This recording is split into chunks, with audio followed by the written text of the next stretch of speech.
شان میں گستاخی کرنے والے کی سزا۔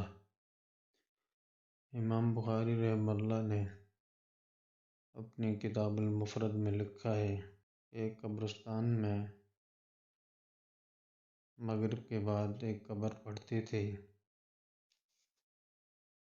اس میں سے ایک شخص نکلتا جس کا سر گدھے کی مانند تھا، گدھے کی آواز نکال کر چند لمحے بعد قبر میں چلا جاتا تھا۔ کسی نے لوگوں سے پوچھا کہ آخر اس قبر والے کے ساتھ یہ معاملہ کیوں ہو رہا ہے، کیا وجہ ہے؟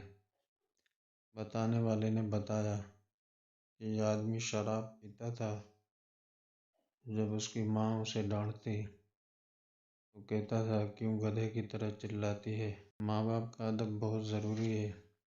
حدیث میں ہے، ماں کے پیروں کے نیچے جنت ہے اور باپ جنت کا دروازہ ہے۔